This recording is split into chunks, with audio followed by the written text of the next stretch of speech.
अल्लाह रब्बुल इज़्ज़त ने हम सबको बेशुमार नेमतें अता फरमाई हैं।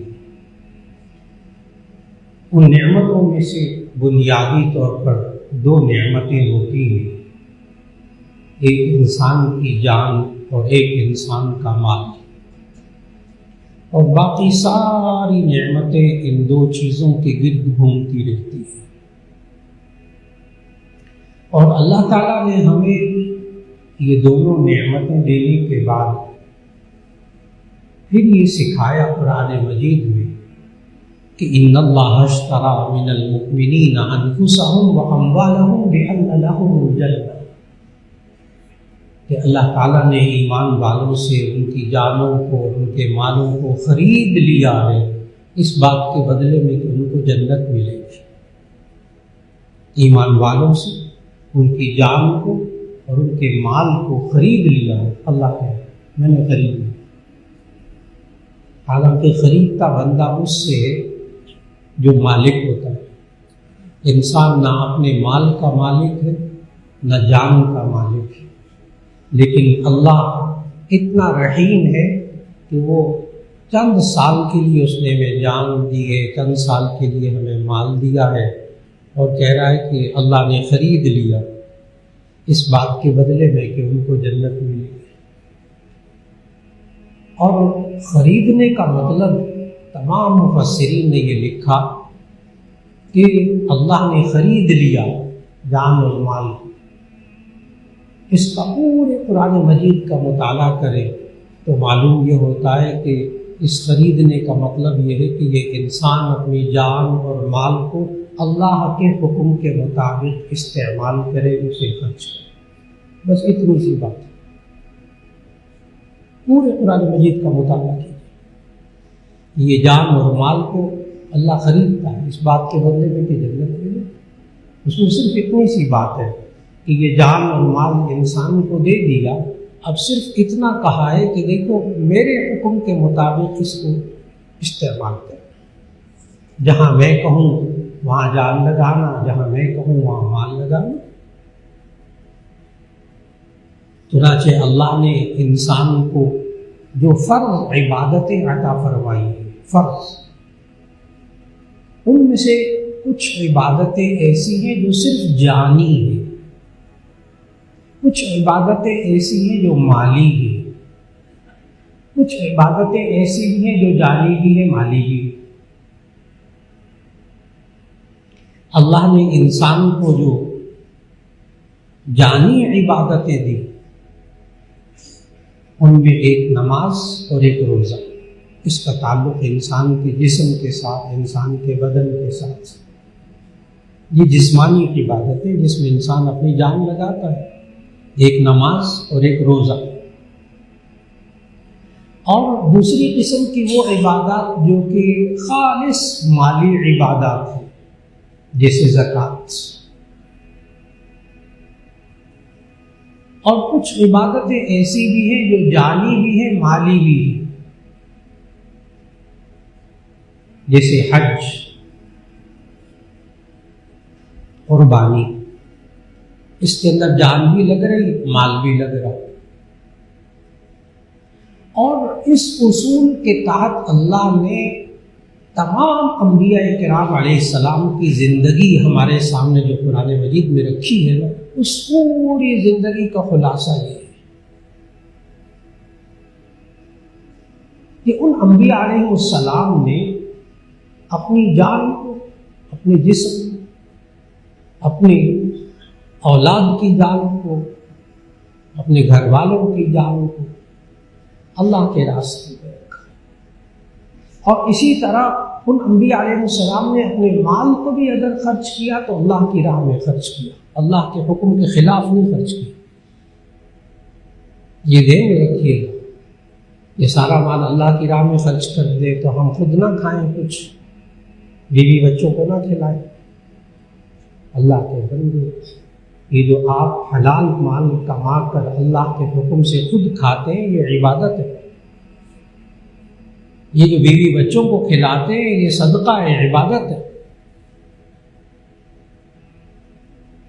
इबादत के मफहूम को समझना है।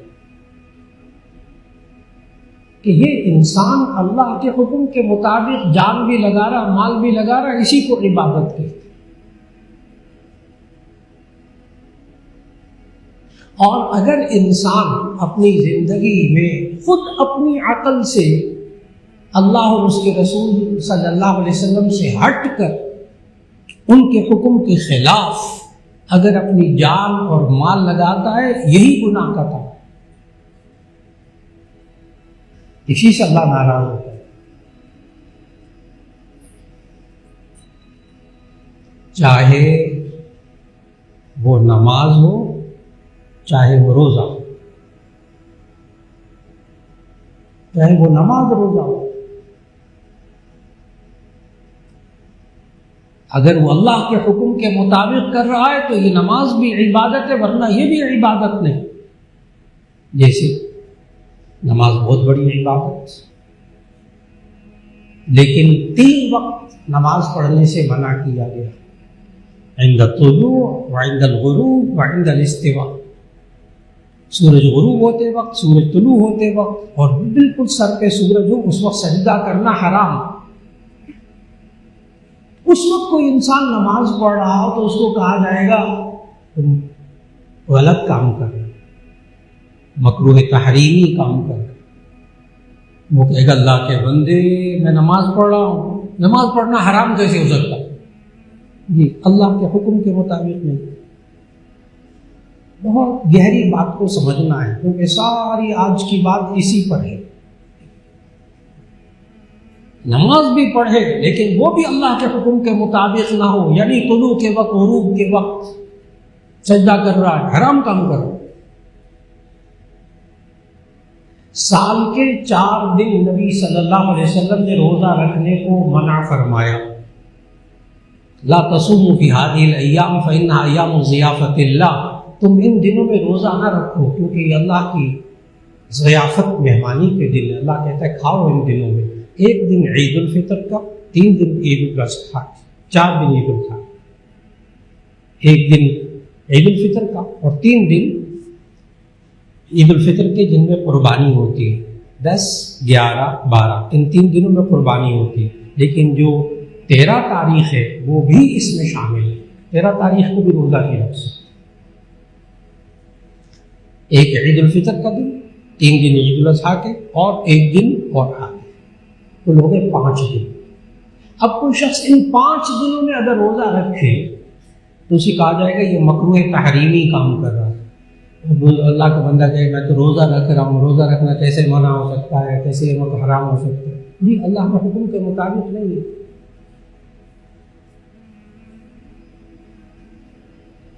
इस बुनियादी बात को ज़हन में रख कर फिर जब हम अंबिया अलैहिस्सलाम की ज़िंदगी पढ़ते हैं कुरान मजीद के अंदर, जो अभी आयत तिलावत की, हज़रत इब्राहीम अलैहिस्सलाम ने दुआ मांगी, अपने बीवी बच्चों को छोड़ा, बेआब हो गया मैदान में, और कहाँ वो किनान में रहते थे, फ़लस्तीन में। वहाँ से अपनी बीवी हाजरा अलैहिस्सलाम को और अपने बेटे दूध पीते बेटे इस्माइल अलैहिस्सलाम को लेकर आए। और रिवायात के मुताबिक कम से कम उम्र जिस वक्त इस्माइल अलैहिस्सलाम पैदा हुए थे, तो उस वक्त कम से कम उम्र जो है हज़रत इब्राहीम अलैहिस्सलाम की वो 80 साल कम से कम रिवायात में है, और रिवायात ज़्यादा वाली है तो 80 साल का बुढ़ापा। वहाँ से अल्लाह को हुक्म हुआ, अल्लाह ने हुक्म दिया कि जनाब वहाँ के नाम से निकलो और अपनी बीवी को और बच्चे को जाकर बैतुल्लाह के पास छोड़ा। न वहाँ पानी, न वहाँ खाने की कोई चीज़ अहादीस में मौजूद के वहाँ उन्होंने खजूरें और पानी कुछ थोड़ा सा दे दिया ज़ादे राह के तौर पर। और जब बीवी और बच्चे को वहाँ छोड़कर जाने लगे तो अहादीस में मौजूद है कि शैतान ने दिल में डाला हज़रत हाजिरा की कि ये तुम्हें यहाँ छोड़कर जा रहे हैं दोनों को अकेले, हज़रत हाजिरा ने भी सवाल किया इब्राहिम अलैहिस्सलाम से, क्या आप अल्लाह के हुक्म से मुझे यहाँ छोड़ कर जा रहे हैं? क्या अल्लाह के हुक्म से मुझे छोड़ कर जा रहे हैं? तो हज़रत इब्राहिम अलैहिस्सलाम ने कहा कि हाँ। उसके बाद उस रिवायत के अल्फाज पढ़ने वाले हैं जो हज़रत हाजिरा के अल्फाज हैं उस रिवायत में। जब इब्राहिम अलैहिस्सलाम ने कहा ना कि हाँ मैं अल्लाह के हुक्म से छोड़ कर जा रहा हूँ, तो फिर हज़रत हाजिरा के अल्फाज ये थे कि इज़न ला युज़य्यिउना, फिर वो अल्लाह हमें ज़ाया नहीं करेगा, आप छोड़ कर जाइए।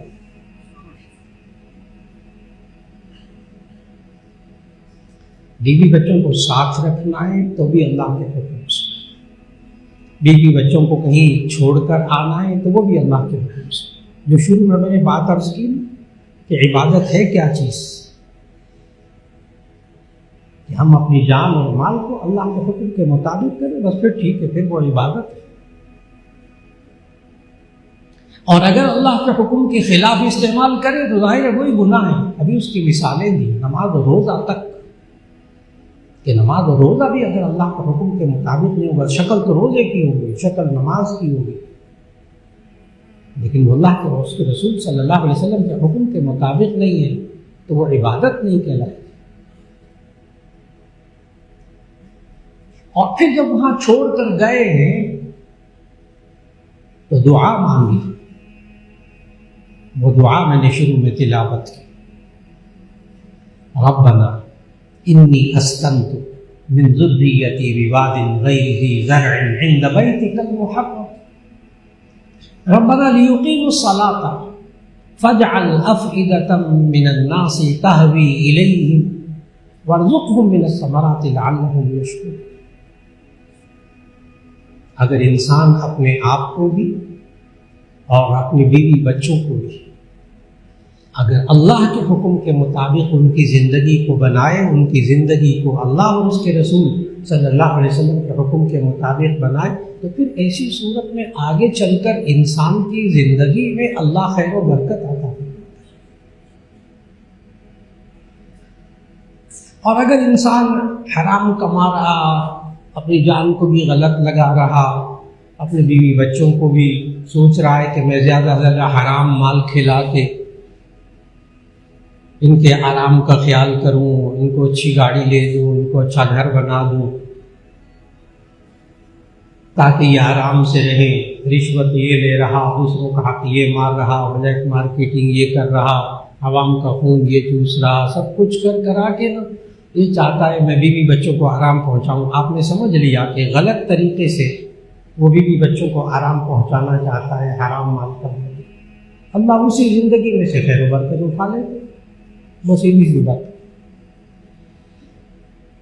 लेकिन यही इंसान अंबिया अलैहिस्सलाम की जिंदगी से अल्लाह ने सिखाया कि यही इंसान वही काम करता है लेकिन अल्लाह के हुक्म के मुताबिक करता है, फिर इंसान दुआएं मांगता है, दुआएं भी कबूल होती है। दुआ वहां बीवी बच्चों को छोड़कर क्या मांगी, रब्बना इन्नी अस्कनतु मिन ज़ुर्रिय्यती बिवादिन गैरि ज़ी ज़रअन इंद बैतिकल मुहर्रम। ऐ अल्लाह, मैं अपने बीवी बच्चे को यहाँ इस तरह बाइज़्ज़त घर के पास छोड़ कर जा रहा हूँ, बिवादिन गैरि ज़ी ज़रअन, जहाँ कोई पानी नहीं, जहाँ कोई घास नहीं, जहाँ कोई सब्जा नहीं, जहाँ कोई खाने की चीज़ नहीं उग रही, वहाँ छोड़ कर जा रहा। मकसद भी बताया क्यों, लियुक़ीमुस सलात रब्बना इन्नी अस्कनतु मिन ज़ुर्रिय्यती बिवादिन गैरि ज़ी ज़रअन इंद बैतिकल मुहर्रम रब्बना लियुक़ीमुस सलात, ताकि नमाज कायम करें। फजअल अफ़इदतम मिनन नासि तहवी इलैहिम, ऐसी दुआ कबूल हुई हज़रत इब्राहिम अलैहिस्सलाम की। फजअल अफ़इदतम मिनन नासि तहवी इलैहिम, लोगों के दिलों को इस तरह बना दे कि ये शौक से इस तरफ आए तेरे बैतुल्लाह के पास, शौक के साथ। लोग कहते हैं अब तो जी वो सरकारी हज भी 11 लाख का हो गया, कौन करे हज।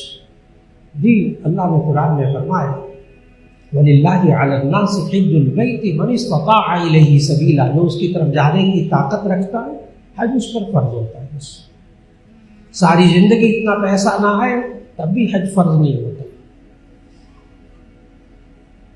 लेकिन ये महंगाई कितनी होती रहे, कुछ होता रहे,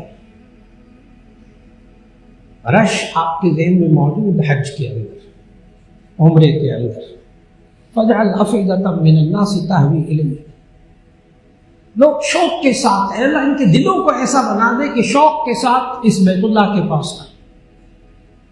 अल्लाह ने कैसी दुआ कबूल की हुई, दुनिया के कोने कोने से, क्या उम्रे में हो क्या रमज़ान में, रमज़ान के अंदर इतना रश बैतुल्लाह के इर्द गिर्द कि हज से भी ज्यादा रश, इतना अल्लाह ने दुआ को कबूल किया हज़रत इब्राहीम से।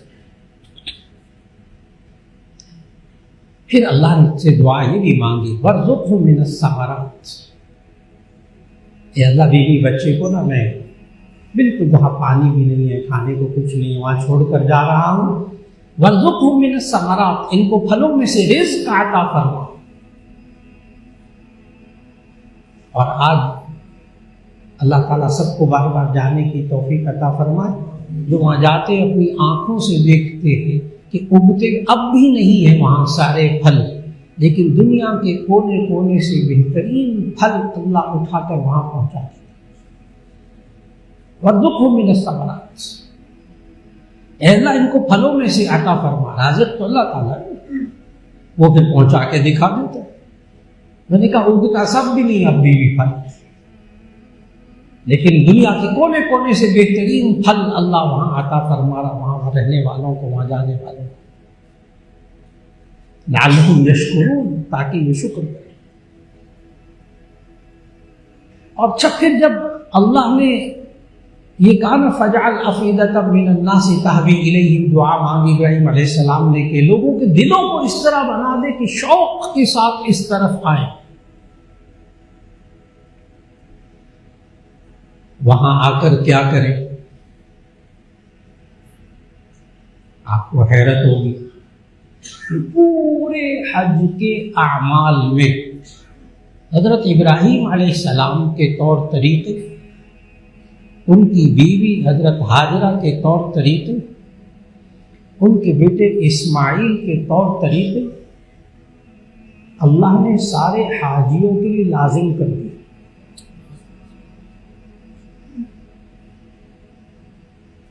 कि अब तुम आकर ना इसी तरह जिंदगी गुजारो जरा चंद दिन। और आगाज कहां से अल्लाह रिज़्क़ का करता है, वहां आप देखिएगा हज के आमाल, उम्रे के आमाल, ये बार बार जा रहा है इंसान, वहां वही काम करता है। ये रिवायात में मौजूद कि हज़रत इब्राहीम अलैहिस्सलाम छोड़कर चले गए, चंद रोज बाद खाना पानी, थोड़ी सी खजूरें वजूरें वो मुकम्मल हो गई। अभी हज़रत इस्माइल अलैहिस्सलाम दूध पीते बच्चे थे उसमें। हज़रत हाजरा अलैहिस्सलाम जब देखा कि पानी नहीं है, पानी की तलाश में वो सफ़ा पहाड़ी पर चढ़ गए। खाना काबा के करीब वही पहाड़ी है सफ़ा, उस पर चढ़ गए। वहाँ पानी नज़र नहीं आया तो ज़रा दूर पहाड़ी थी मरवा, उसके ऊपर चढ़ गए, वहाँ जाकर पानी तलाश की। जब वहाँ भी पानी नहीं मिला फिर चक्कर लगाती रही, तलाश करती रही। आज वो सफ़ा और मरवा जिसके दरमियान सई करते, ये हर उम्रा करने वाले, हर हज करने वाले पर वाजिब है ये सई करना। माशाअल्लाह, आज हर उम्रा और हज करने वाले पर ये सई वाजिब है। और देखिए वो पानी तलाश करने गई वहां सफ़ा पे मरवा पे बीवी, वो भी अल्लाह का हुक्म मानने वाली। बीवी के अल्फाज भी ज़हन में रखिएगा। अच्छा, हाजरे के अल्फाज ज़हन में रखिएगा। जब वो छोड़कर जा रहे थे तो उन्होंने कहा अल्लाह के हुक्म से छोड़कर जा रहे थे। हाँ, अल्लाह के हुक्म से छोड़कर जा रहे थे। बीवी आगे से क्या कहती है, इज़न ला युज़य्यिउना, फिर अल्लाह हमें ज़ाहिर नहीं करेगा। इसका मतलब ये हुआ बीवी का भी ध्यान बनाना पड़ता है, खाली मर्दों का ध्यान बनाना काफी नहीं है, बीवियों की भी ध्यान साजी जरूरी है, बच्चों की भी ध्यान साजी जरूरी है। कि वो दो पहाड़ियां जहां वो सफा और मरवा के दरमियान चक्कर लगाया अब सिर्फ पानी की तलाश में, अल्लाह ने उन पहाड़ियों को क्या कहा और उनके दरमियान चलने के बारे में क्या कहा, सूरतुल बकरा की आयत तिलावत करने लगा। इन्ना सफा वल मरवत मिन शाइरिल्लाह फमन हज्जल बैत अव इअतमर फला जुनाह अलैहि अन यतवफ बिहिमा। इन्ना सफा वल मरवत मिन शाइरिल्लाह, ये सफा और मरवा अल्लाह की निशानियां हैं। ये इंसान जिंदगी गुजार के तो देखे अल्लाह के हुक्म के मुताबिक। इन्ना सफा वल मरवत मिन शाइरिल्लाह, ये सफा और मरवा अल्लाह की निशानियां हैं। फमन हज्जल बैत अव इअतमर फला जुनाह अलैहि अन यतवफ बिहिमा, जो शख्स हज करे या उम्रा करे तो कोई हरज नहीं कि वो इनके दरमियान चक्कर लगाए। ये वो आयत है जिसकी वजह से सई वाजिब। आप देख रहे इस माँ ने किस तरह पानी तलाश किया, किस तड़प के साथ आज हर हाजी उम्रा करने वाला उन दो पहाड़ियों के दरमियान चक्कर लगा। और अजीब बात है, आप हजरात में जो जो तशरीफ ले गए अल्लाह सबको बार बार जाने की तौफीक दे, तो वहाँ सफ़ा और मरवा के दरमियान एक मीलैन अखज़रैन सबज़ निशान, पहले तो वो दो सुकून होते थे, अब माशाल्लाह उन्होंने ना उस सफ़ा से ज़रा सा आगे जाए तो छत पे लगातार ग्रीन ट्यूब लाइटें लगाई हुई है कि ज़रा यहाँ तेज़ चलना है। वहाँ की जब आप तारीख पढ़ें रिवायात में अहादीस में कि वहाँ तेज़ क्यों चलना है, तो मालूम हुआ कि सफ़ा और मरवा दो पहाड़ियों के दरमियान जब हज़रत हाजिरा अलैहिस्सलाम पहुँचती थी तो बच्चा नज़र नहीं आता था, वो जो खाना काबा के पास बिठाया हुआ था जिसके लिए पानी तलाश करते, जब वहाँ तेज़ चली थी नशेबी जगह में। क्या अजीब बात नहीं, हर हाजी को कहा जा रहा है कि तुम जरा इस जगह में तुम भी तेज़ चलो। ये एक और अलग बात है कि तेज़ चली थी खातून हाजिरा, लेकिन अब मर्दों के लिए सुन्नत है, खवातीन के लिए सुन्नत नहीं है। मर्दों के लिए सुन्नत है जरा तेज़ चले वहाँ, इसलिए सफ़ा और मरवा के दरमियान उस सबज़ निशानों के दरमियान इसलिए तेज़ चलते, वो नशेबी जगह। देखिए कि किस किस अदा को अल्लाह ने महफूज की। और फिर जब पानी तलाश करते करते करते करते थक गए, इतनी देर में बच्चे को बहुत प्यास लगती है, तो बाद रिवायात जो कि ज़ईफ़ लेकिन तारीख़ में वो बयान की जाती है कि हज़रत इस्माईल अलैहिस्सलाम ने होने वाले नबी ने दूध पीता बच्चा, उन्होंने एड़ियाँ रगड़ी प्यास की वजह से, अल्लाह ने वहाँ पानी का चश्मा उबाल दिया। और पानी के चश्मे को जब वहाँ उबाला तो हज़रत हाजिरा अलैहिस्सलाम तेज़ी से आई और अपनी इब्रानी ज़ुबान में उनसे कहा ज़म ज़म, ठहर जा ठहर जा। और उसके गिर्द रेत का थोड़ा थोड़ा दीवार भी सी बना दी ताकि पानी फैल ना जाए। आप गौर फरमा रहे हैं, हज़रत हाजिरा ने अपनी ज़ुबान में कहा ठहर जा ठहर जा, और इब्रानी ज़ुबान का लफ्ज़ बोला ज़म ज़म। आज उस पानी को आप आबे ज़मज़म कहते। देखिए हज़रत हाजिरा के मुंह से जो लफ्ज़ निकले वो आज उस पानी का नाम है।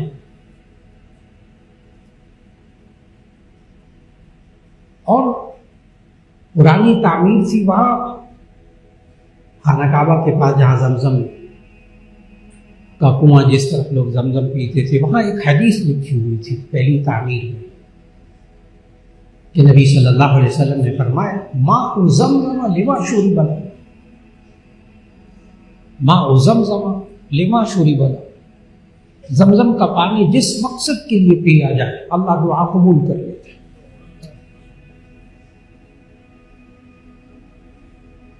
और इस जमजम के पानी पर भी बहुत रिसर्च हो चुकी, बहुत रिसर्च हो चुकी, बड़े बड़े पीएचडी के मकाले लिखे हैं जियोलॉजिस्ट हजरात ने, जियोलॉजिस्ट माहिर अर्जियात, जापान की टीमें आई, पता नहीं कहाँ कहाँ की आई। तभी उन्होंने उसको आबे जमजम के उस कुएं को साफ करना चाहा। तभी कुछ टीमें नीचे उतरी कि दाएं बाएं और कुएं खोद दिए जाएं ताकि उनमें पानी ज़्यादा हो जाए, लोग निकालते हैं पानी। दाएं बाएं खुदाई की, पानी दे। फिर आखिर उतरे उस कुएं के अंदर के पानी आता कहाँ से है। अब तक माहिर ने बड़े बड़े मकाले लिखे, वहाँ बड़ी तहकीक की कि वो जब नीचे उतरे तो जाकर वो रेत की तह और पत्थरों की तहों में से पानी रिस रिस कर आता था। पीछे से थोड़ा सा पत्थर हटाते थे, पीछे पानी नहीं होता था। आज भी मतलब लाखों बैरल पानी रोजाना निकाला जा रहा है, वो कुआं खुश्क नहीं हो रहा।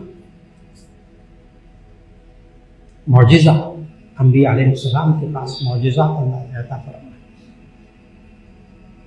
और आप हज़रात को ये भी मालूम कि आज साइंस ने इतनी तरक्की कर ली है कि दुनिया भर के किसी मुल्क का पानी लाकर साइंसदानों के सामने रख दे तो वो उसी मादनी अज्जा, उन्हीं पूरे मादनी अज्जा के साथ वो वही पानी बनाकर आपके सामने रख देंगे। ये तो मैट्रिक पास बच्चों को भी पता है ना, पानी बनाने का फार्मूला मैट्रिक वालों बच्चों को पता है। फिर उसके बाद साइंस मज़ीद तरक्की करती है, उसके अंदर जितनी मादनियात होती हैं, चुनाचे कोई किसी कनाडा का पानी बनवाना चाहे तो पाकिस्तान में वो बना कर दे सकते हैं। पाकिस्तान का पानी आप कहीं और जाकर पीना चाहें, वो साइंसी तरीके से आपको मादनी अज्जा, वो एंजाइम्स पूरे करके आपको वो पानी बना देंगे। लेकिन अजीब बात है कि इस पर मकाले लिखे गए, तहकीकात हुई कि जमजम जैसा पानी आज तक साइंसदान नहीं बना सके। और मैं मुख्तसर अर्ज कर दूँ कि वजह भी वहाँ उन्होंने लिखी कि हम कुछ मादनी अज्जा को ज़्यादा करते हैं। जो हजरात माशाल्लाह केमिस्ट्री वगैरह पढ़े हुए फ़ौरन समझ जाएंगे, हम कुछ मादनी अज्जा को ज़्यादा करते हैं, दूसरे कम होते हैं, दूसरों को ज़्यादा करते हैं, ये कम हो जाते हैं। आज तक साइंस जमजम का मुतबादिल पानी नहीं बना सके अभी तक। कि अल्लाह ने, देखिएगा कहाँ से बात शुरू हुई कि अल्लाह के हुक्म के मुताबिक बीवी बच्चों को वहाँ छोड़ा और अल्लाह ने जमजम का वहाँ इंतज़ाम किया। और जहाँ माँ दोनों पहाड़ियों के दरमियान फिरती रही, आज वो हर हाजी, हर उम्रा करने वाला यही कुछ कर रहा। और फिर उसके बाद वो बात की बात के फिर कबीला जुरहुम वगैरह और कबीले आकर वहाँ रहने लगे, आबादी हो गई। फिर एक वक्त ऐसा आता है कि ये इंसान सोचता है कि एक वक्त ऐसा आता है कि यही बच्चा जब जरा नौउम्री को पहुंचता है, इस्माइल, तो फिर अल्लाह ताला कुरान मजीद में फरमाते हैं, फलम्मा बलगा माअहु सअय क़ाल या बुनय्या इन्नी अरा फ़िल मनाम अन्नी अज़बहुका फ़ंज़ुर माज़ा तरा क़ाल या अबति इफ़अल मा तुअमर सतजिदुनी इंशाअल्लाहु मिनस्साबिरीन फलम्मा अस्लमा वतल्लहु लिलजबीन नादैनाहु अन या इब्राहीम क़द सद्दक़्ता रुक़या इन्ना कज़ालिका नजज़िल मुहसिनीन फलम्मा बलगा माअहु सअय। मैं अर्ज़ कर रहा था ना, बीवी बच्चे, जान माल अल्लाह के हुक्म के मुताबिक। यही बच्चा जब 9 उम्री को पहुंचा, अब 9 उम्री को अगर आप लगा लें, 10-15 साल भी लगा लें, तो 80-90 साल की उम्र में बेटा हुआ।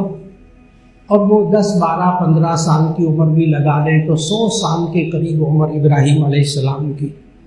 फलम्मा बलगा माअहु सअय, जब ये बच्चा कोशिश की उम्र को पहुंचा, क़ाल या बुनय्या इन्नी अरा फ़िल मनाम, इब्राहीम अलैहिस्सलाम ने कहा कि मेरे बेटे, अपने बेटे को फिर आए यहाँ पे। हज़रत इब्राहीम अलैहिस्सलाम फिर यहाँ के नाम से यहाँ आए, बेटे को कहा कि मैंने ख्वाब में, मुझे अल्लाह ने कहा, हुक्म दिया है, इन्नी अरा फ़िल मनाम।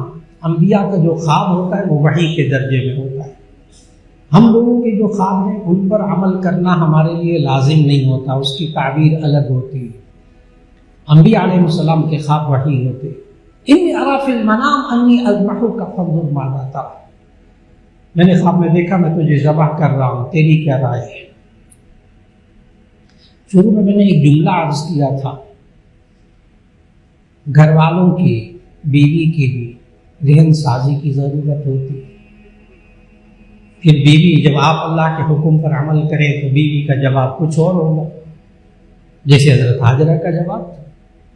इसी तरह बच्चों की जहन साजी भी, तरबियत भी ज़रूरी।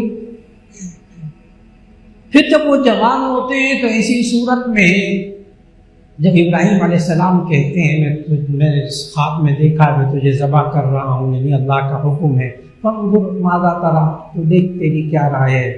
अब बच्चे कभी आगे जवाब सुनने वाला है, क्योंकि हमारे मुआशरे में तो हमारे सामने वो बच्चे हैं ना, हमारे जवान बच्चे और बच्चियाँ, पढ़ा लिखा के खिला पिला के दुनिया की सब चीज़ें उनके सामने रख देते हैं, सारी ज़िंदगी लगा देते हैं अपने बच्चों के लिए, इतनी फीसें, इतने अच्छे स्कूल, इतना फलां, हाँ घर के अंदर सामान आराइश, तायुश, आसानी, सहूलत, सब कुछ बच्चों को पहुंचाते हैं। जब जवान होते हैं ना बच्चे बच्चियाँ, आज हमारे सामने खड़े होकर कहते हैं अब अभी आपने हमारे लिए क्या किया, तो खलास नाशुक्र बच्चे बच्ची।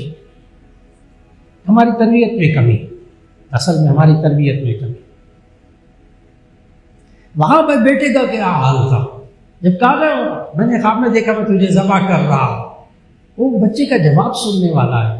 क़ाल या अबति फ़अल मा तुअमर, अब्बाजान आप वो कीजिए जिसका आपको हुक्म दिया गया है। लेकिन बच्चे भी अल्लाह के हुक्म के मुताबिक राज़ी। अल्लाह ने कहा ठीक, बिल्कुल ठीक। अल्लाह ने कहा जायदाद को तकसीम करो, ये जायदाद को तकसीम करो। अल्लाह ने कहा बहनों को हक दो, बच्चों को हक दो, दे दो, बेवा बच्चों के हक को दे दो। इंसान का मिजाज जब अल्लाह की बात मानने वाला हो जाए तो यूं कहा या अबति फ़अल मा तुअमर, अब्बाजान आप वो कीजिए जिसका आपको हुक्म दिया गया। सतजिदुनी इंशाअल्लाहु मिनस साबिरीन, आप अनकरीब मुझे सब्र करने वालों में से पाएंगे। अब अहादीस में मौजूद कि हज़रत इब्राहिम अलैहिस्सलाम बेटे को लेकर तो मक्का से मिना की तरफ चले। अब तकरीबन वहाँ से बैतुल्लाह के पास से मिना जहाँ ज़बह किए जाते हैं तकरीबन 5 किलोमीटर का फासला। तो वो बैतुल्लाह से मिना तक लेकर गए। रास्ते में अब इस 4 किलोमीटर के अंदर, 4-5 किलोमीटर के अंदर क्या हो रहा है, वो बूढ़ा बाप, नौमर बेटा, और उसको ज़बह करने ले जा रहे हैं वहाँ मिना में, ज़बह करने की जगह जहाँ अल्लाह ने हुक्म दिया। रास्ते में शैतान सामने आया, एक अच्छी शक्ल, आकर कहने लगा ये बुढ़ापे का सहारा है, हाँ जवान बच्चा है, खुद तुम बूढ़े हो गए हो, कहाँ ज़बह करने लेकर जा रहे हो। हज़रत इब्राहिम अलैहिस्सलाम अल्लाह के नबी फौरन पहचान गए कि ये शैतान है। शैतान को अल्लाह ने ताकत दी कि ये जिन्नात में से है, ये किसी भी शक्ल में भी आ सकता है, और फिर उसके बाद किसी के दिल में वसवसा डालना ये भी शैतान करता है। अल्लाह ने इसको ताकत दी।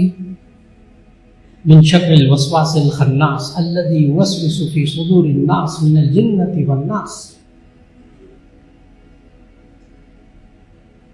ये ध्यान में रखिएगा, शैतान जो है ना वो हर दफा बुरी बात ही नहीं दिल में डालता, कभी कभी अच्छी बात भी डालता है। शैतान हर दफा बुरी बात नहीं डालता, ये लोगों को बसा औकात यहां उलझन होती है। शैतान कभी कभी अच्छी बात भी डालता है। मिसाल देता हूं, यहां शैतान ने इब्राहिम अलैहिस्सलाम को क्या कहा, बुढ़ापे का सहारा है, क्यों ज़बह करने लेकर जा रहे। बुरी बात है। किसी को ऐसी नसीहत करना कि देखो क्यों मार रहे हो अपने जवान बच्चे को, बुढ़ापा है, तुम्हारा सहारा बनेगा, ये अच्छी बात है बुरी बात है? अच्छी बात है। इसको मैं और जाविये से समझाने लगा। गौर कीजिएगा इस मिसाल में। अल्लाह ने कहा तुम्हारे पास इतना माल है, 52.5 तोला चांदी, नबी सल्लल्लाहु अलैहि वसल्लम ने 200 दिरहम बताए थे, 200 दिरहम के 52.5 तोला चांदी, आजकल के हिसाब से 612 ग्राम चांदी, आजकल के हिसाब से उसके रुपए बनेंगे 1,80,000 रुपये। अब वो 1,80,000 रुपया होगा तो कुर्बानी वाजिब होगी, या उतना माल होगा तो कुर्बानी वाजिब होगी। अब जिस बंदे के पास माल ही नहीं, उस पर कुर्बानी वाजिब ही नहीं। लेकिन अगर एक बंदे के पास 1,80,000 रुपया बचत मौजूद, सामान मौजूद, ये इंसान, इस पर कुर्बानी वाजिब। अब पढ़ा लिखा इंसान मुआशरे का क्या कह रहा है? और कीजिएगा शैतान कैसे अच्छी बात डालता है। पढ़ा लिखा मुआशरे का इंसान ये कह रहा, मौलाना इतने महंगाई के दौर में इतना गोश्त होता है, इतनी कुर्बानियां होती हैं, इसके बजाय मैं किसी बेवा की मदद कर दूं, किसी यतीम की मदद कर दूं, किसी का ऑपरेशन होने वाला है उसको पैसे दे दूं। ये सारी बातें अच्छी बातें, बुरी बातें। बेवा की मदद करना, किसी ऑपरेशन वाले की मदद करना, किसी बेरोजगार की मदद करना, सारी अच्छी बातें, फिक्र न करें। लेकिन इन अच्छी बातों के पीछे शैतान क्या करवाना चाहता है कि जो हुक्म वाजिब है उसको छोड़ दे, ये काम कर ले। जो हुक्म वाजिब फर्ज है वो छोड़ दे, ये काम, ये भी अच्छा काम। ये कौन डालता है दिल में? शैतान डालता है। और जो ईद के मौके पर, ईद उल अजहा के मौके पर ऐसे इंसान ये कहते फिरे फर्ज कुर्बानी पर, वाजिब कुर्बानी पर, ये कहें कि क्या जरूरत है पैसे इतने खर्च करने की, किसी बेवा की मदद कर दो, किसी की फलां की मदद कर दो, समझ लो कि ये शैतान नुमा इंसान है जो अल्लाह के हुक्म से हटाकर वहां ले जा रहा है। बिल्कुल इसी तरह हाँ, अगर नफली कुर्बानी है, वहां उलमा यही कहते हैं, अगर वो कुर्बानी 1.5 लाख की है, 2 लाख की है, उसके बजाय वो गाय में कुर्बानी का हिस्सा डाल दे और फिर कुर्बानी कर दे, बाकी पैसे किसी गरीब की मदद कर दे, वाजिब भी अदा हो गया, फर्ज भी अदा हो गया, मदद भी हो गई। फिर यह हमारे मुआशरे के लोग जो कहते हैं अगर 32,000 35,000 में गाय का हिस्सा हो सकता है तो 1.5 लाख रुपया खर्च करना, 1 लाख रुपया, 1.5 लाख का बकरा लाना, ये क्या है? अब फिर शैतान शुरू हो गया। पता क्या कहते हैं? कहते फजूल खर्ची है, ये इसराफ नहीं है मौलाना। जब 35,000 में गाय की कुर्बानी हो सकती है, 1 लाख का बकरा क्यों लाया? इस बेचारे को इसराफ की तारीफ नहीं आती।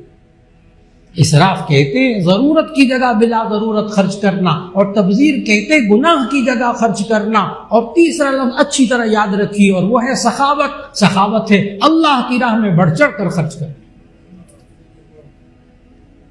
आज इस जाले को ज़हन से साफ करना बड़ा जरूरी है। जब 35,000 का हिस्सा डल सकता है, 30,000 35,000 का हिस्सा डल सकता है गाय में, तो 1.5 लाख का बकरा लेने की क्या जरूरत है? बात को बड़े गौर से समझना हो। फिर बहुत से हाजी हजरात जब हज करके भी आते हैं और यहाँ भी बातें करते हैं, कहते हैं ये जो कुर्बानी है ना मौलाना, ये तो हज में होती है ना, यहाँ क्यों करते हैं पाकिस्तान में कुर्बानी? अजीब बात है। माशाल्लाह इतने बड़े उलमा है, माशाल्लाह कबाइर मशाइख तशरीफ फरमा है। आप दिल खोल कर समझिएगा, हज के अमाल में, मनासिक के हज में कुर्बानी है ही नहीं। मनासिक हज में कुर्बानी नहीं हो तो दमे तमत्तु, दमे क़िरान होता है। हज इफराद कोई करता है, उस पर कुर्बानी नहीं वाजिब होती। कुर्बानी तो ये माल वाली है।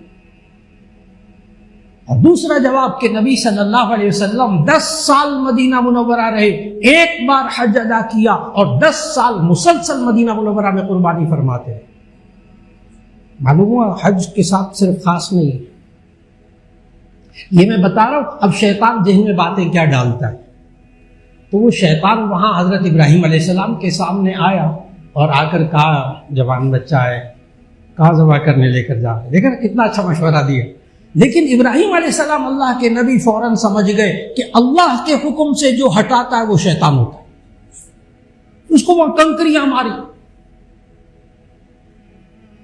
वो धंस गया जमीन में। दूसरी जगह फिर कंकरियां मारी, फिर वो जमीन में धंस गया। फिर तीसरी जगह फिर नजर आया, कहते बचाओ अपने बच्चे को, कहां लेकर जा रहे हैं। इब्राहीम अलैहिस्सलाम समझ गए फिर शैतान। उसको तीसरी जगह कंकरी मारी। आपको हैरत नहीं होती कि आज हर हाजी वहां जाकर तीनों जमरात पे 7-7 कंकरियां मारता है। और उलमा पता क्या समझाते, वहां बड़ा जोश आता है ना लोगों को। ये पाकिस्तान में शैतान तंग करता था, वहां जूतियां मारते हैं लोग, जूती में ढेर लग जाते हैं। अब शरई मसला बताने लगा, अगर कोई बंदा 7 कंकरियां मारनी है, अगर कोई बंदा 5 कंकरियां मारे और 2 जूते मारे, तो शरई हुक्म यह कि 2 कंकरियां फिर मारनी पड़ेंगी इसको। अब अकल नहीं मानती कि कंकरियों से क्या होता है, हमने तो जूते मारे हैं उसको, जिससे बंदा जलील हो जाता है। लेकिन वहां मुहद्दिसीन मुफस्सिरीन उलमा समझाते, ये शैतान कंकरियां मारने से नहीं मरता, जूते मारने से नहीं मरता, ये शैतान अल्लाह के हुक्म पर अमल करने से मरता है। शैतान को निकाला इसलिए गया था कि इसने अल्लाह की नहीं मानी थी, अल्लाह का हुक्म नहीं माना था।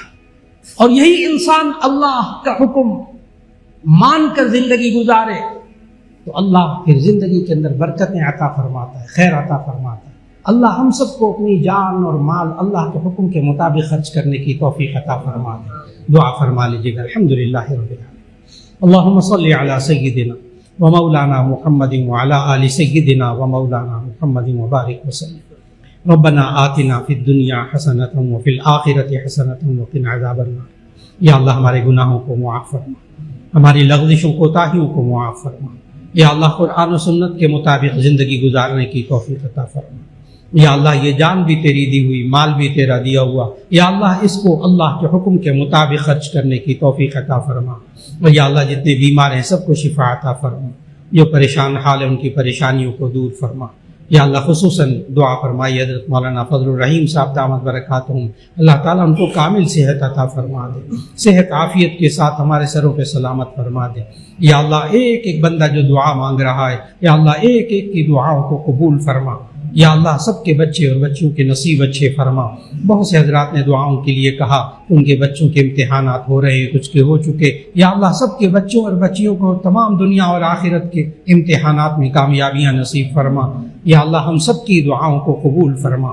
व सल्लल्लाहु तआला अला खैरि खल्क़िही मुहम्मदिन व आलिही व अस्हाबिही अजमईन बिरहमतिका या अरहमर राहिमीन।